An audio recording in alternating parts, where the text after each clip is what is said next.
Hey there, cats and kitties. I am the Blues Man, Johnny Blues, and with this video, we discuss my thoughts on Series 10, Episode 1 of Doctor Who, the pilot. And I had an absolute blast watching this. I thoroughly enjoyed it.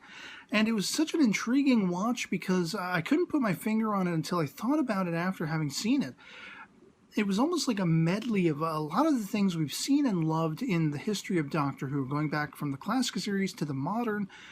It was like a hodgepodge mishmash of all these different concepts and ideas, but brought about to reinvent the wheel, especially through the eyes as seen by our brand new companion, Pearl Mackie's Bill Potts. Just ushering in this character, welcoming her into the crazy adventures and misadventures of travels through time and space.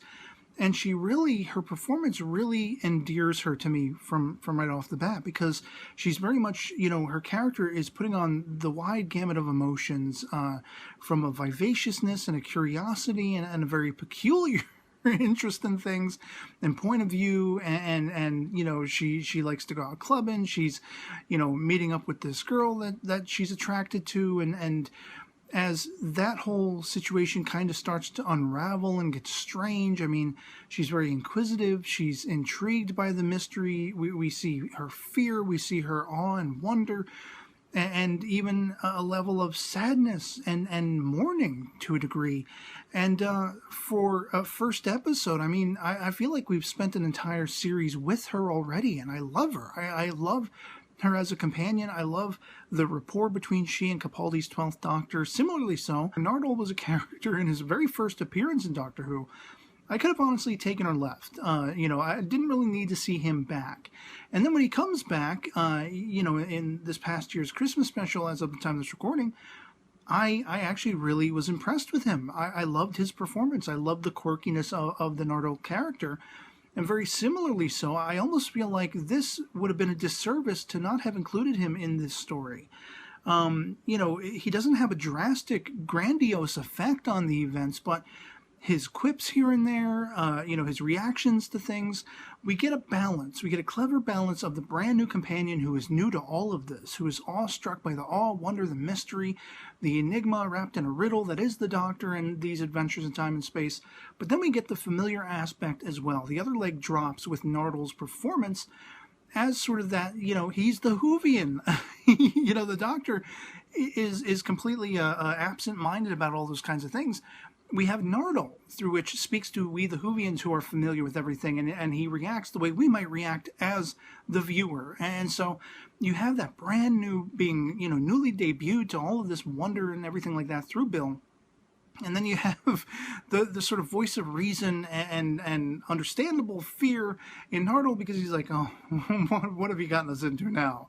It's almost like a Laurel and Hardy thing. I love that. And then as he first makes his debut in the episode, he's ushering Bill into the Doctor's office on school grounds, and you hear this mechanical noise, this sound effect, and he's dropping, like mechanical pieces on the floor. I'm like, is he a robot? Is he an android? I mean, is he Chameleon, an upgrade to K9 somehow? I don't know. We don't seem to hear that any other time, at least to my recollection. So it's like, was he just messing with Bill, trying to see if she would perceive that or question that, and she really didn't, but obviously she noticed it. She's like, what's with this?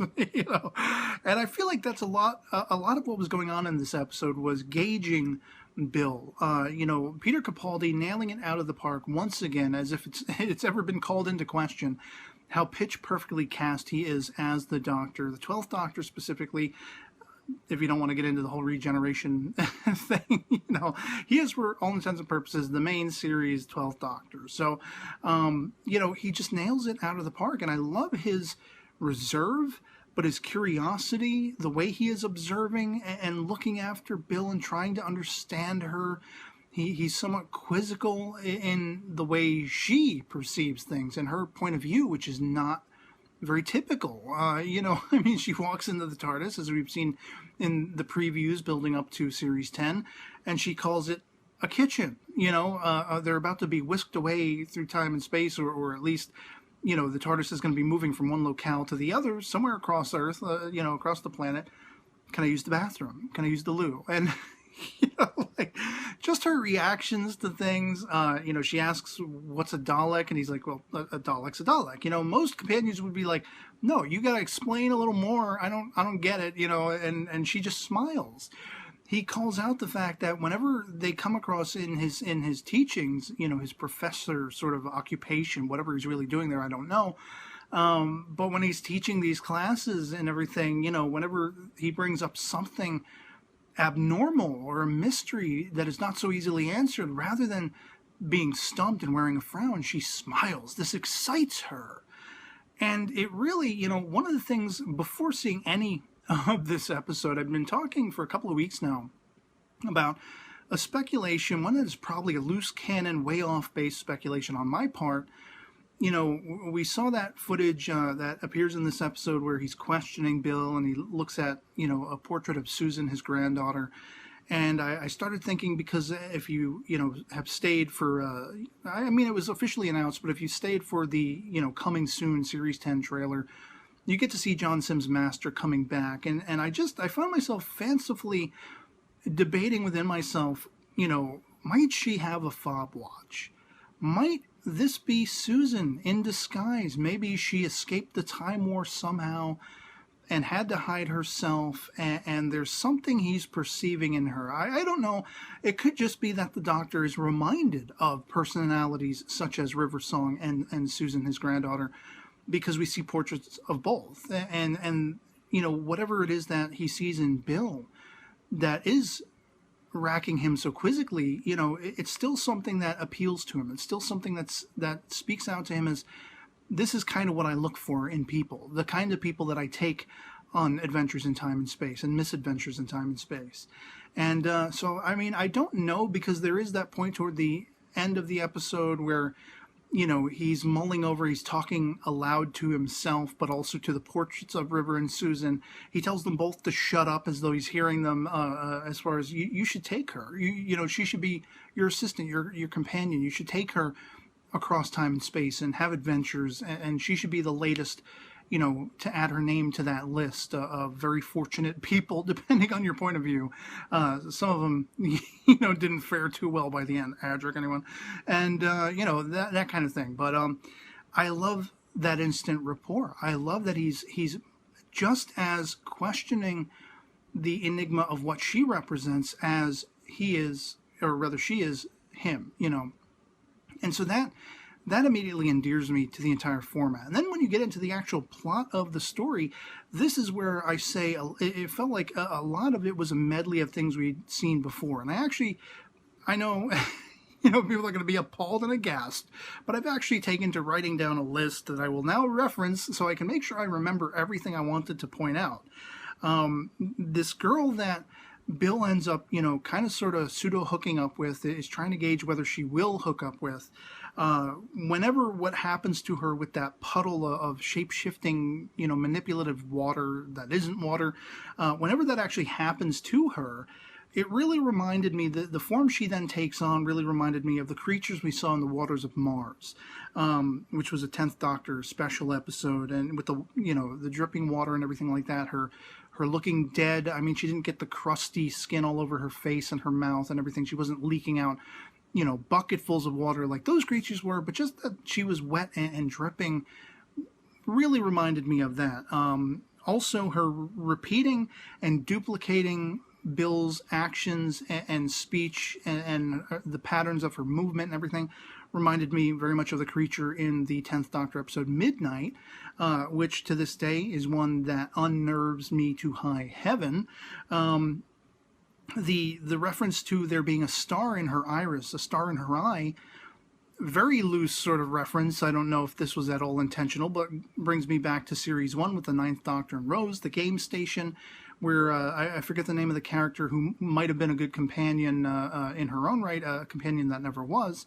Please check out my series on great companions that never were in a playlist I will link in the description of this video.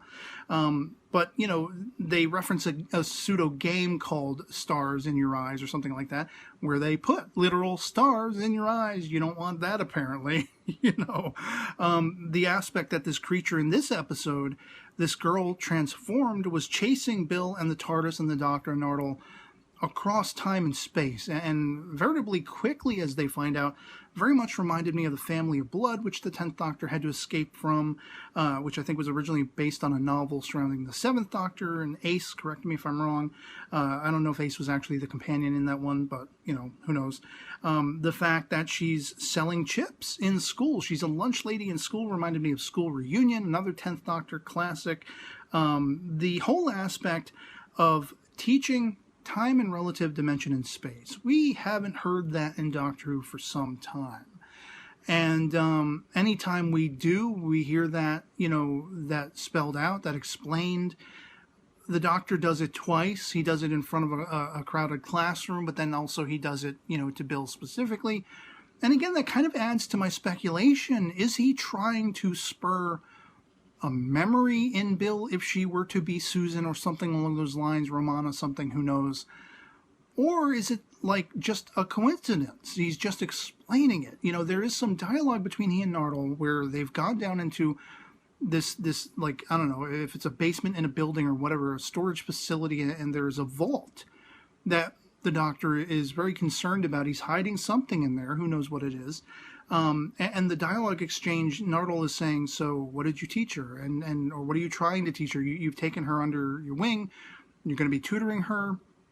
I mean, the Doctor does make that official. The whole backstory of how, you know, Bill, she's not actually a student there. She met this girl, and, you know, being attracted to this girl, she got involved in the class, and she started to really like the lectures the Doctor was giving, and so she stuck around, and then the Doctor decides to make that tutoring official and whatever like that. But the Doctor goes on to explain, I'm teaching her everything. I want to teach her everything. Why? At that point, he's still very curious about her. He doesn't know much about her. It can't be just the simple fact that, as he says, in the face of adversity, in the face of mystery, you smile where everyone else frowns. It can't be that and that alone. It definitely seems like there's more interest on his part. So, which actually brings me to the whole, there's a level of, you know, this being a pilot takes me back to An Unearthly Child, the very first episode back in 1963 of Doctor Who. This episode kind of flips that whole dynamic on its ear. Rather than being two teachers who are whisked away by a student in Susan Foreman, the Doctor's granddaughter, in a sense, across time and space. Here we have this teacher, this professor, taking a student for all intents and purposes. It kind of flips it, you know, around a little bit. And I really love that. Going back to what I just referenced a moment ago, this vault underneath this building highly reminds me of, I think it's Remembrance of the Daleks with the 7th Doctor and Ace in the classic series, where they're at Coal Hill School, the school that started it all, once again, where Ian and Barbara, the first teachers of Susan, were whisked away so many, you know, decades ago. And it just reminded me of the Hand of Omega, which the 7th Doctor was there to hide, which called back to the first Doctors being there in the first place. I mean, it kind of retconned what the Doctor was doing on Earth at the time during that Unearthly Child, you know, sort of pilot episode. So, I mean, a lot of this stuff, as I say, it just comes full circle, and there's a hodgepodge of all these great things that I love in Doctor Who, the lore and references to former stories. Adding to that was the courtyard where the puddle was when Bill brings it to the Doctor's attention, and he follows her, or rather he takes off running and she follows him to go study it and see it. And it's not a reflection. It's not like looking in a mirror. It would be like watching a video of yourself. And the girl with the star in her eye, she picked up on it veritably easily because she had that iris. And so she would notice that right away, that it's not a mirrored reflection. But you had scorch marks in the courtyard very similarly around that puddle, which played into this entity probably dripped off this vessel and did not want to stay on Earth, wanted to get the hell away, and it needed a pilot. It needed a vessel through which to break away. But then because of the verbal bond between Bill and this girl, that's where the emotion came into the story. I mean, there was that fear that was being chased, the awe of the adventure of going from presumably London or Cardiff to Australia and then to a planet on the other side of the universe, being chased every step of the way by this creature, this entity, just because of that promise. When they revealed it was a securement, in a sense, if that's even a word, a promise made between Bill and this girl, this thing that reformatted her, this entity that unfortunately killed her, but then to use her as a vessel, still had to adhere to that because those were the last conscious memories in this girl. And of course, with Bill being brought to tears and being so entranced by this and so mystified by this, I mean, she is a trooper. She took a lot of this stuff right on the chin. What are Daleks? We're here amongst Daleks. The Daleks are fighting with the Movellans, and I was a little sad that there wasn't a little more to it. I mean, mostly the Daleks and the Movellans are just rendered like cameos, but at the same time, I didn't mind it. It didn't need to be a grandiose Daleks versus Movellans war story or anything like that the Doctor and his companion just happened to show up during. It was in the background, but it adds to the atmosphere of Doctor Who. It spells out, this is the kind of universe this show takes place within. And, to see by the end, Bill has to let her go, and she's moved to tears, but then she says, I don't believe they're mine. To some degree, she's feeling emotional, but it's almost like there was a conscious link between she and this entity, formerly this girl she wanted to kind of hook up with. And, just the layers and the depth of all of that. My sis was sitting next to me, watching it with me, and we both shared a, wow, oh man, it sucks, but it's awesome. It's horrible, but it's beautiful. It's life. It's representative of what life is like. And just referencing the last of my notes, if I haven't already covered all of it, again, with Susan and River, I started to think, taking away from my speculation, what if Bill was Susan or something along those lines? It would be weird if the Doctor he turns to their portraits when he's mulling over, should I take Bill as a companion? Should I take her on a trip through time and space?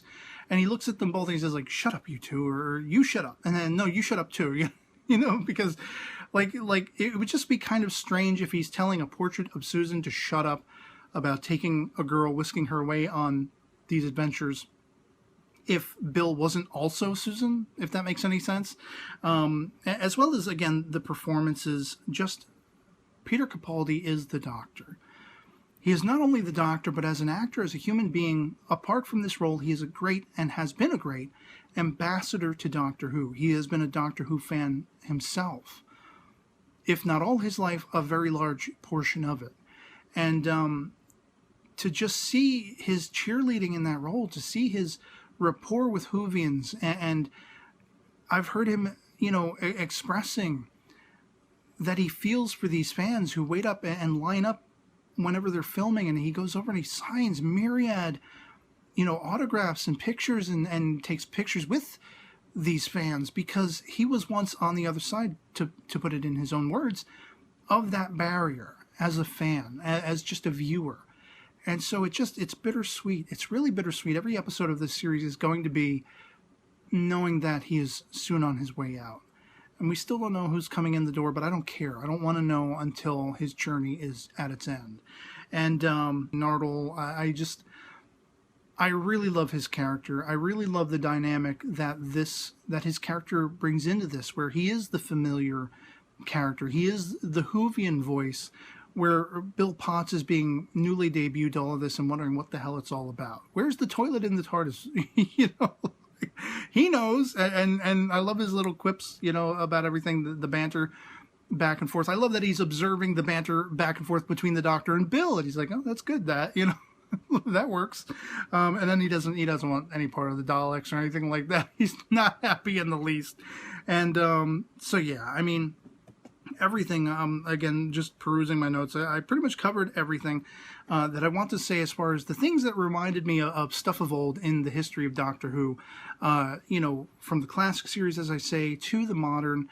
this had a little bit of everything, and I'm sure I've said a lot. I've echoed a lot of the sentiments and things I've said in former video reviews of episodes in the past few series that I have covered, and that I've had fortune to catch up with. And it was just a blast. It was a blast of a first episode. I love the sort of dual meaning, that dual connotation the title takes on, the pilot.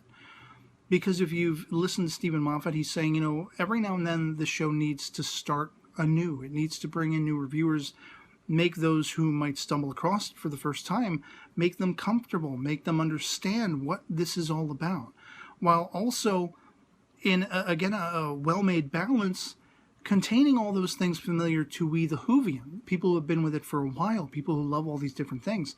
I really, in thinking about the episode, I watched it a few hours ago as of the time of this recording, and I really had a good think about it. I didn't immediately want to just knee-jerk react, come on and record a video immediately after watching it. I really wanted to let it soak in and think about it. And in thinking about it, I have nothing ill to say. I have no criticism. I absolutely enjoyed it from beginning to end. I love the character of Bill. I love the rapport she and the Doctor have. I am very much excited to see how that is going to grow and evolve. What role Nardole has, because if you've listened to David Lucas in interviews, he said there's something very specific and very, important as far as why he's there. And maybe that's it in a nutshell. Maybe it's just because he is the Whovian voice. Maybe he's the one who lets us all know who have been watching the show. We get it. We're not trying to alienate you guys while we're bringing in the new girl and everything like that. But maybe there is more to it. Maybe there is a Hand of Omega. Maybe there is the Master, being hidden in a vault under a building somewhere nearby the school that the Doctor is seemingly employed in. I don't think they specified what school this was, but presumably it's not related to Coal Hill. And so, again, I mentioned a couple of times through the course of this video, the Master. We know very much Missy is coming back, and I am so gangbusters for that. I love Michelle Gomez in that role. I love the back and forth dynamic between she and Capaldi as well. But I gotta tell you, man, I'm kind of stoked that we're going to see the John Sim Master return. Rocking a goatee, if I saw correctly in the coming soon, preview for the series. It's just really intriguing to me. There have been some speculation and rumors about a multi-master story. I don't know if that will go beyond two masters in Sim's Master and Missy, or if there will in fact be more masters, more incarnations, which would be all kinds of insane and awesome if they could figure out a way to pull that off.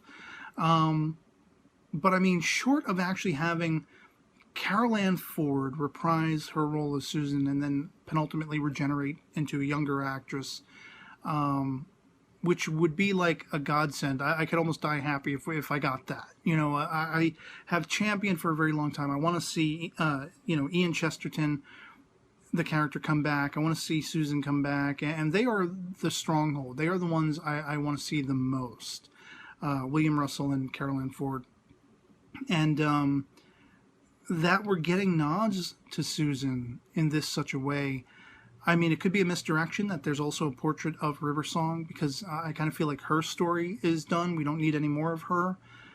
But Susan, man, you daren't show me a portrait of Susan on the Doctor's desk and not answer to that. So help me. There better be a time where Carol Ann Ford can return. And the adventures of Susan, even if it's just kind of like the Doctor's daughter, Jenny, even if it's just she appears in an episode, she regenerates, or there's a hint of her regeneration, and she goes off, whisked off into all of space and time, and leaving the door open to maybe see her again someday, in some way, shape, or form. That's all I ask. And that's really what fuels my speculation. Is Bill potentially Susan? Does she have a fob watch? Does she not even know who she is? She thinks she's the human Bill Potts. That's one aspect in this episode I completely slipped my mind that I wanted to bring up, but she has a foster mother. She doesn't know who her birth mother was. She doesn't have many memories of that. There's a little bit of conflict between she and her foster mother. And immediately after revealing to the doctor that she has no pictures of her mother, suddenly a shoebox appears in their flat with exactly that inside. Now, I said to my sis, again, who was watching it with me, I said to her immediately, the doctor did that. The doctor brought those. But why? Why did he bring them?